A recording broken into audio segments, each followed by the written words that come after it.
اللهم صل وسلم وبارك عليك يا حبيبي يا رسول الله. ازيكم متابعين عاملين ايه؟ هنعمل النهارده يا حبايبي كشري مصري. انا عملته معاكم قبل كده في فيديو اللي هو كشري الحله لوحده. بتاع النهارده ده بقى دي الطريقه اللي انا بعملها على طول، ما بغيرهاش، لان بقى يعني الطريقه دي بتبقى حلوه وجميله. اتمنى ان انتوا تجربوها. وفي اللي بيعمل الرز لوحده والعدس لوحده والشعريه لوحدها، الرز ابو شعريه لوحده والعدس لوحده، بس انا بفضل الطريقه ديت. معايا دلوقتي بصلتين، ايدي جايه بصلتين مقطعاهم التقطيع ده بالمقشره بتاعه البطاطس، وعملته معاكم قبل كده موضحاه في الفيديو بتاع كشري الحله الواحده. لو ما انتوا مش عارفين ارجعوا له، بتبقى طالعه شرايح رفيعه بالطريقه دي. شايفين الجمال كده؟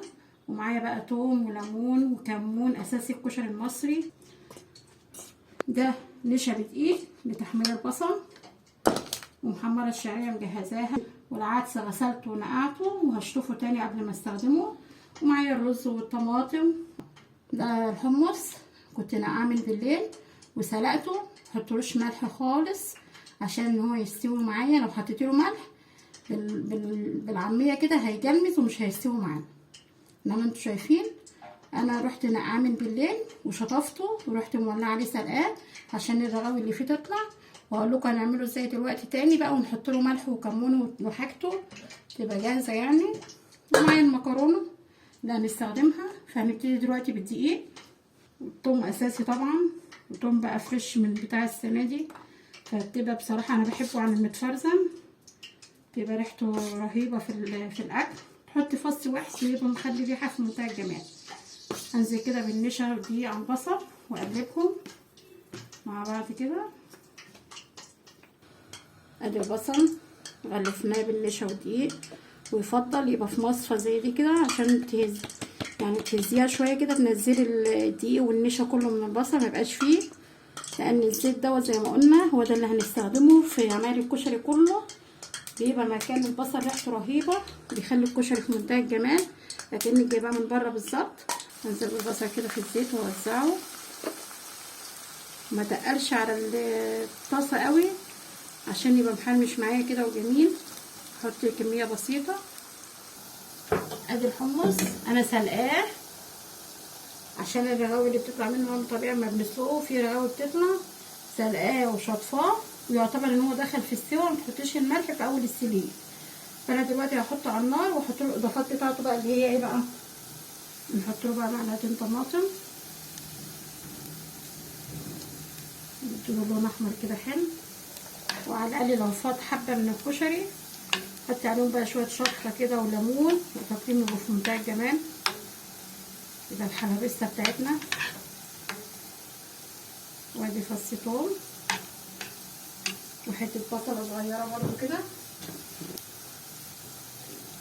انا بقى مش هحط الملح ولا الكمون دلوقتي، انا لما ياخد له بقى غلوه بالمكونات دي، غلوه او غلوتين وخلاص بقى ان انا هطفي عليها، اروح حاطه له الملح والكمون عشان الكمون كتر غليانه بيمرر.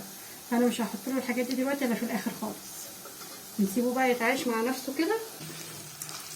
نطلع البصل بقى يا حبايبي باللون ده، شايفين الدرجه دي؟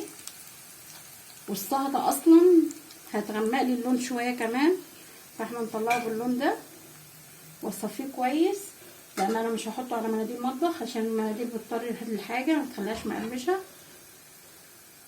اصفيه كويس كده بالمصفى واحطه كده في سامعين القرمشه. ادي البصل بعد ما حمرناه، شايفين ما شاء الله القرمشه بتاعته عاليه، سامعينها في منتهى الجمال. زيت البصل بقى نصفيه كده، نستخدمه بقى في الرز بقى والمكرونه والصلصه او التقليه بتاعه الكشري. انا صفيت حبه منه وهنبدا نشتغل بقى. انزل بقى البصله اللي مفرماها دي هعمل الرز. الطريقه دي بتبقى جميله وريحتها في منتهى الجمال، تبقى ريحتها قلب البيت، والطعم بتاعها هتاكلي في الاخر شويه كشري اكنك جايباه من بره بالظبط. وكل اطفالنا واولادنا بيحبوا الكشري بتاع بره، فاحنا هنعمله في البيت حاجه مضمونه ونضيفه قبل ما الحر الزياده اللي قوي يطلع بقى، مش هنعرف ناكل كشري بقى فيه في الحر بقى. نسيب البصله على النار كده تشتغل معانا. وارجع لكم بقى اما لونها يحمر شويه معايا. كده الحمص قربت اشيله من على النار. انزل بقى بالملح والكمون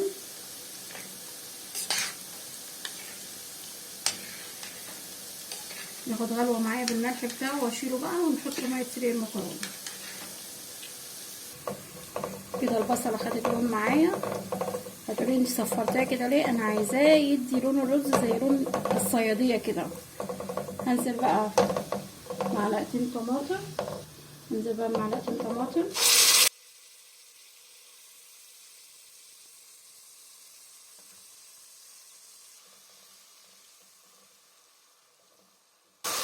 هتقولي انت هتحمريه وهتخلي لونه محمر. لا بالعكس، هتشوفوه اللون بتاعه في الاخر اما العدس بقى ينزل والرز في منتهى الجمال. والعدس هنا انا مش منعاه ميه سخنه. انا كنت في الكشري حله واحده نقعاه ميه سخنه وثوم وكمون. انا هنا نقعاه ميه من حنفيه عادي، لان انا هنزله هنا ياخد غلوه حتى الرز عليه على طول. انزل بقى بالملح بتاعي، شويه كمون، فص ثوم. فص الثوم ده بقى بيدي ريحه رهيبه في قلب الرز مع العدس كده، وبيطعم العدس بتلاقي طعمه في منتهى الجمال. عايزه تحطي مكعب مرق حطي، عايزه تحطي كزبره مطحونه حطي. نحط كزبره، شويه كزبره كده، مكعب مرق معانا.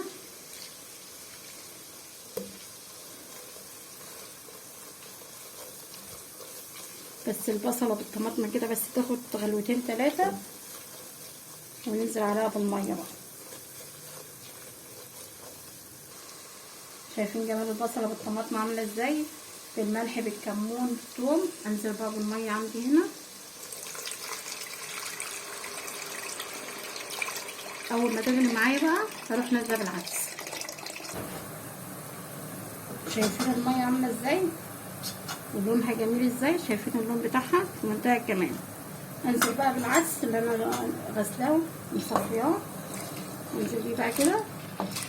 انا بقى هنا بقى ما بخليش العدس يقعد يغلي بقى كذا غلوه، اخلي العدس ياخد غلوه واحده بس. بعد ما نزلت بيه واروح الرز اكون غسلاه ومجهزاه اروح نازله بيه برضو على طول، ان انا عايزه الرز ياخد نفس سوى حبايه العدس، والعدس معايا يبقى نفس سوى حبايه الرز، عشان ما يبقاش العدس مستوي ويقوم يعجن معايا.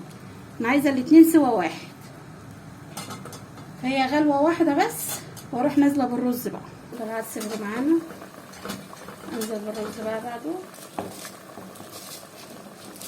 غسلاه ومصفياه كده. نزلت بالرز وحطه في قلب العدس. محتاج شويه ميه، ازود ميه. انزل بقى بالشعريه. الشعريه ممكن تخليها اما الرز يتشرب تفرشها على وشه، بس انا بحب انزل بيها كده. انا محمراها. انزل بيها بقى كده واقلبها في قلب الرز والعدس ان هي تستوي معاهم بقى. اقلبها بقى الشعريه مع الرز والعدس كده. مش عايزه اقول لكم والله الطريقه دي بتبقى في منتهى الجمال، بتبقى روعه وريحتها ما شاء الله بتبقى جميله وقلب البيت. عندي حبايبي ولاد اخواتي كلهم يحبوا الكشري من ايدي. هزود شويه ميه.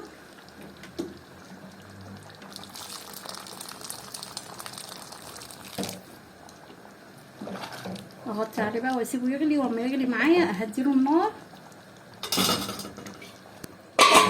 مجهزه ميه المكرونه وحاطه فيها ملح بس، وهحط الزيت قرب مسقه المكرونه.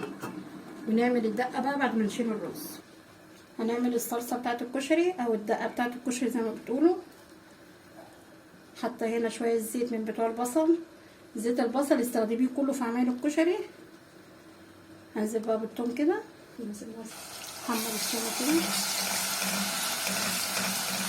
هديها لون اصفر خفيف، مخليش لونها يغمق عشان ما تبقاش ممرضه.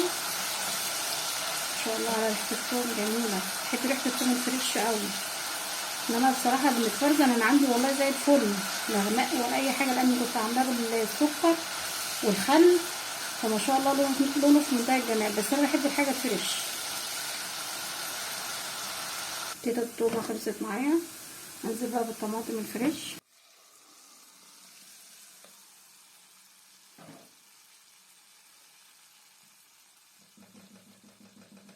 عندي معلقتين طماطم كده كنت مفركاهم وهفضل انزل بيهم عشان يتقل الطماطم.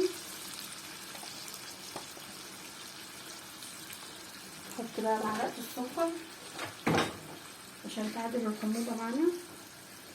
حطيت معلقه السكر، اسيبها بقى تغلي غلوتين بس بالسكر كده، وبعد كده ارجع احط لها بقى توابلها. كده الصلصه خدت لها غلوتين معانا. احط لها بقى ايه، كمون، واحط لها الملح،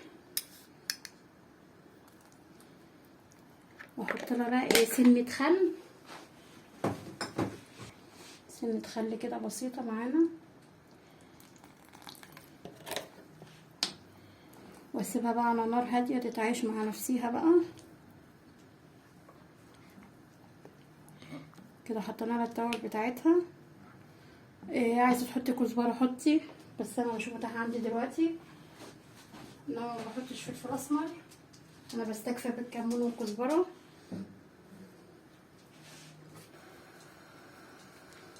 كده ميه المكرونه جاهزه معايا.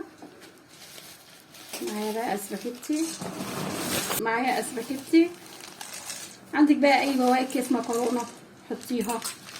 ومعايا مقصوصه صغيره وكبيره شويه، واحطها على النار بقى تستوي، واحط لها شويه زيت. كده هنعمل بقى ايه، الكمونيه او الدقه اللي هي بالثوم والليمون والخل والكمون. في ناس بتعملها السخن، انا بحب اعملها على البارد بصراحه، ما بغيرهاش خالص، لان الكشري بقى ايه بيبقى فيه شطه وفيه صلصه، بقول بقى مش ناقصين حمو زياده، ونعملها على النار فتبقى على البارد تبقى هاديه وحلوه معانا. فانا معايا هنا ثوم، ومعايا عصير ليمونتين او ليمونه، ومعايا معلقتين خل، ومعايا ملح وكزبره، ومعايا كمون، واقلبهم مع بعض كده، الخليط ده كله مع بعضه. وانزل بقى بالميه، ميه من الحنفيه عادي، لا سخنه ولا مغليه. كده عملنا الدقه معانا، تبقى طعمها جميل وهي على البارد بصراحه بتبقى حلوه. اتمنى ان انتوا تجربوها، واظبطي الملح بتاعها حسب رغبتك كده. دلوقتي هعمل الشطه حبايبي. حطيت معلقه زيت برضو من بتاعه البصل، وادي معلقه شطه، احط شويه كمان، اديها تقليبه بقى في الزيت اهي كده.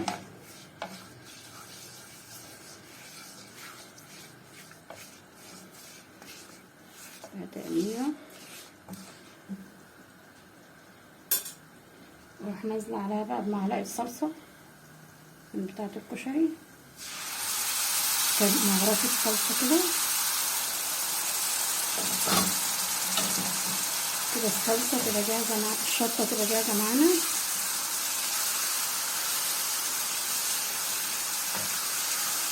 كده معانا الشطه.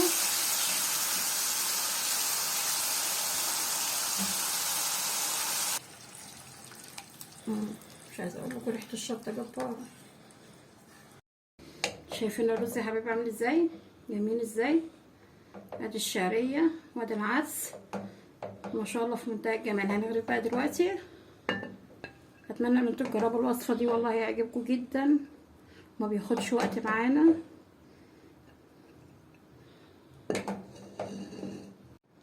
شويه صلصه حلوين بقى كده.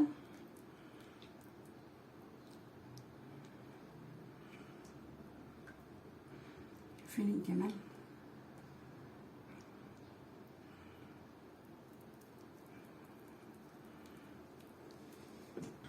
ادي حبايبي الكشري بتاعنا النهارده في منتهى الجمال، تحفه.